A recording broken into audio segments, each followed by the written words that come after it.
Hello everyone, this is Jafar tech Kannada. ಸತ್ಯ ಮಾಹಿತಿಗಾಗಿ ಸ್ನೇಹಿತರೆ ನಮ್ಮ ಚಾನೆಲ್ಗೆ ಸ್ವಾಗತ. ಸ್ನೇಹಿತರೆ, ಇವತ್ತು ನಾವು ನಮ್ಮ ಒಂದು ಹೊಸ ಫೋನಲ್ಲಿ ಕ್ರಿಯೇಟ್ ಮಾಡಿರುವಂತಹ ಹೊಸ ಒಂದು ಗೂಗಲ್ ಅಕೌಂಟ್ ಅಥವಾ ಹೊಸ ಒಂದು ಜಿಮೇಲ್ ಅಕೌಂಟ್ಗೆ ನಾವು ನಮ್ಮ ಫೋನ್ ನಂಬರ್ನ ಯಾವ ರೀತಿ ಆ್ಯಡ್ ಮಾಡಬೇಕು ಅಂತ ಚರ್ಚೆ ಮಾಡೋಣ. ನಾವು ಹೊಸ ಒಂದು ಅಕೌಂಟನ್ನು ಕ್ರಿಯೇಟ್ ಮಾಡಿದ ನಂತರದಲ್ಲಿ ಸ್ವಲ್ಪ ಸಮಯದ ನಂತರದಲ್ಲಿ ಅದು ಆಟೋಮೆಟಿಕ್ ಆಗಿ ನಮ್ಮ ನಂಬರ್ನ ವೆರಿಫೈ ಮಾಡ್ಕೊಂಡಿರುತ್ತೆ. ಕೆಲವು ಬಾರಿ ಅದು ಮಾಡಿಲ್ಲ ಅಂದ್ರೆ ನೀವು ವೆರಿಫೈ ಮಾಡಬೇಕಾಗುತ್ತೆ ಮ್ಯಾನ್ಯಲ್ ಆಗಿ. ನೀವು ವೆರಿಫೈ ಮಾಡಿಲ್ಲ ಅಂದ್ರೆ ಏನ್ ಸಮಸ್ಯೆ ಆಗುತ್ತೆ ಅಂದ್ರೆ, ನೀವು ಆ ಅಕೌಂಟ್ ಅನ್ನ ಮುಂದುವರೆದು ನೀವು ಏನಾದ್ರೂ ಬೇರೆ ಫೋನಲ್ಲಿ ನೀವು ಲಾಗಿನ್ ಮಾಡ್ತಾ ಇದ್ರ ಅಥವಾ ಪಾಸ್ವರ್ಡ್ ಅನ್ನ ಮರ್ತೋಗಿದ್ರ, ಪಾಸ್ವರ್ಡ್ ಅನ್ನ ರಿಕವರ್ ಮಾಡ್ತಾ ಇದ್ರ, ಇನ್ನೇನಾದ್ರೂ ಅದರ ಬಗ್ಗೆ ಸಂಬಂಧಪಟ್ಟಂತ ಆಕ್ಟಿವಿಟಿನ ನೀವು ಮಾಡ್ತಾ ಇದ್ರ ಅಂದ್ರೆ ಅಲ್ಲಿ ನಿಮ್ಗೆ ಆ ಒಂದು ತೊಂದರೆ ಮಾಡುತ್ತೆ. ಅಂದ್ರೆ ನಿಮ್ಗೆ ವೆರಿಫಿಕೇಶನ್ ಕೋಡ್ ಬರೋದಿಲ್ಲ, ಈ ರೀತಿ ನಿಮ್ಗೆ ಏನಾದ್ರೂ ತೊಂದರೆ ಆಗುತ್ತೆ. ಅದಕ್ಕಾಗಿ ನೀವು ಹೊಸ ಜಿಮೇಲ್ ಐಡಿನ ಕ್ರಿಯೇಟ್ ಮಾಡಿದ ತಕ್ಷಣದಲ್ಲಿ ಅದಕ್ಕೆ ನೀವು ಫೋನ್ ನಂಬರ್ನ ಆಡ್ ಮಾಡಲೇಬೇಕು. ಯಾವ ರೀತಿ ಅಂತ ಹೇಳ್ತೀನಿ, ಸಂಪೂರ್ಣ ವಿಡಿಯೋನ ಸ್ಕಿಪ್ ಮಾಡದೆ ಕೊನೆವರೆಗೂ ನೋಡಿ, ಎಲ್ಲವೂ ಕೂಡ ಅರ್ಥ ಆಗುತ್ತೆ. ನೋಡಿ, ಮೊದಲು ನಾವು ನಮ್ಮ ಫೋನಲ್ಲಿ ಗೂಗಲ್ ಆ್ಯಪ್ನ ಓಪನ್ ಮಾಡ್ಕೊಳ್ಳೋಣ. ಗೂಗಲ್ ಆ್ಯಪ್ನ ಓಪನ್ ಮಾಡಿದ ನಂತರದಲ್ಲಿ ನೋಡಿ, ಗೂಗಲ್ ಆ್ಯಪ್ನ ಓಪನ್ ಮಾಡಿಬಿಟ್ಟು ಈ ಕಡೆಗೆ ಒಂದು ಪ್ರೊಫೈಲ್ ಐಕನ್ ಇರುತ್ತೆ, ಅದರ ಮೇಲೆ ಕ್ಲಿಕ್ ಮಾಡ್ಕೋಬೇಕು. ಈ ಕಡೆ ನೋಡಿ, ಪ್ರೊಫೈಲ್ ಐಕನ್ ಕಾರ್ನರ್ ಅಲ್ಲಿ ಇರುತ್ತೆ, ಅದರ ಮೇಲೆ ಕ್ಲಿಕ್ ಮಾಡಿಬಿಟ್ಟು ಇಲ್ಲಿ ಮ್ಯಾನೇಜ್ ಯುವರ್ ಗೂಗಲ್ ಅಕೌಂಟ್ ಅಂತ ಒಂದು ಆಪ್ಷನ್ ಇದೆ, ಅದರ ಮೇಲೆ ಕ್ಲಿಕ್ ಮಾಡ್ಕೊಳ್ಳಿ.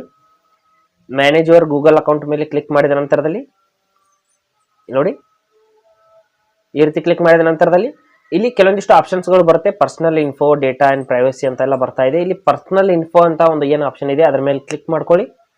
ನಂತರದಲ್ಲಿ ಸ್ವಲ್ಪ ಕೆಳಗಡೆ ಸ್ಕ್ರೋಲ್ ಮಾಡಿಬಿಟ್ಟು ಇಲ್ಲಿ ನೋಡಬಹುದು, ನಮ್ಮ ಒಂದು ಕಾಂಟ್ಯಾಕ್ಟ್ ಇನ್ಫೋ ಅಂತ ಇಲ್ಲಿ ಇಮೇಲ್ ಐಡಿ ಹಾಗೂ ಫೋನ್ ನಂಬರ್ ಇರುತ್ತೆ. ಇಲ್ಲಿ ನೀವು ಫೋನ್ ನಂಬರ್ ಆಡ್ ಆಗಿದ್ರೆ, ಆಲ್ರೆಡಿ ಆಡ್ ಆಗಿದೆ ಅಂದ್ರೆ ಇಲ್ಲಿ ಫೋನ್ ನಂಬರ್ ತೋರಿಸುತ್ತೆ. ಈಗ ಇಲ್ಲಿ ನೋಡಬಹುದು, ಫೋನ್ ನಂಬರ್ ಇಲ್ಲಿ ತೋರಿಸ್ತಾ ಇಲ್ಲ ಅಂದ್ರೆ ಇಲ್ಲಿ ಆಡ್ ಆಗಿಲ್ಲ ಅಂತ ಅರ್ಥ. ಅದ್ರ ಮೇಲೆ ಕ್ಲಿಕ್ ಮಾಡಿಬಿಟ್ಟು ಈ ರೀತಿ ಫೋನ್ ನಂಬರ್ ಅಂತ ಇಲ್ಲಿ ಮೇಲ್ಗಡೆ ಬರುತ್ತೆ.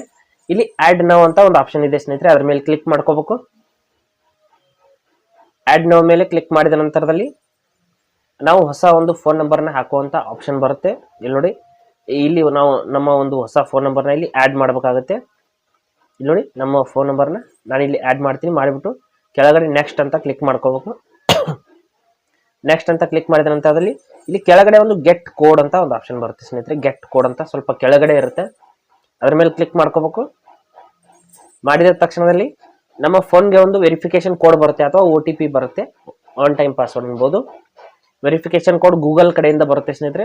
ಆ ಒಂದು ಬಂದಿರುವಂತ ಗೂಗಲ್ ಕಡೆಯಿಂದ ಬಂದಿರುವಂತ 6 ಅಂಕೆಗಳ ಒಂದು ಕೋಡ್ ಅನ್ನ ಈ ರೀತಿ ಹಾಕ್ಬೇಕಾಗುತ್ತೆ, ಅಥವಾ ಆಟೋಮೆಟಿಕ್ ಆಗಿ ತಗೊಳುತ್ತೆ ನಿಮ್ಮ ಸಿಮ್ ಅದರಲ್ಲೇ ಇದ್ರೆ. ನನ್ನ ಸಿಮ್ ಬೇರೆ ಫೋನಲ್ಲಿ ಇತ್ತು, ಅದಕ್ಕಾಗಿ ಇಲ್ಲಿ ತಗೊಂಡಿಲ್ಲ. ನಾನು ಮೆನುವಲ್ಲಿಗೆ ಹಾಕಿಬಿಟ್ಟು ಇಲ್ಲಿ ನಾನು ಕನ್ಫರ್ಮ್ ಮಾಡಿದ ನಂತರದಲ್ಲಿ ಇಲ್ಲಿ ನೋಡಬಹುದು, ಹೊಸ ಫೋನ್ ನಂಬರ್ ಅನ್ನೋದು ಈ ರೀತಿ ಆಡ್ ಆಗಿದೆ. ಈ ರೀತಿ ನಮ್ಮ ಫೋನ್ ನಂಬರ್ನ ಗೂಗಲ್ ಅಕೌಂಟ್ ಅಲ್ಲಿ ನಾವು ಈಸಿಯಾಗಿ ಆಡ್ ಮಾಡ್ಕೋಬಹುದು. ಹಾಗೆ ಸ್ನೇಹಿತರೆ, ಕೊಟ್ಟರು ಮಾಹಿತಿ ಸಂಪೂರ್ಣ ಮತ್ತು ನಿರೂಪಣೆ ಮಾಡಿದ ಶೈಲಿ ಉತ್ತಮ ಅಂತ ಅನಿಸಿದ್ರೆ ವಿಡಿಯೋನ ಲೈಕ್ ಮಾಡಿ ಮತ್ತು ನಿಮ್ಮ ಸ್ನೇಹಿತರಿಗೂ ಕೂಡ ಶೇರ್ ಮಾಡಿ. ಹಾಗೆ ಇದ್ರ ಬಗ್ಗೆ ಸಮಸ್ಯೆಗಳು, ಡೌಟ್ಗಳಿದ್ರೆ ಕಮೆಂಟ್ ಅಲ್ಲಿ ಅವಶ್ಯವಾಗಿ ತಿಳಿಸಿ. ಮುಂದಿನ ವಿಡಿಯೋದಲ್ಲಿ ಮತ್ತೊಂದು ಹೊಸ ವಿಷಯದೊಂದಿಗೆ ಇದೇ ರೀತಿ ಮುಂದೆ ಬರ್ತೀವಿ. ಅಲ್ಲಿವರೆಗೂ ಟೇಕ್ ಕೇರ್.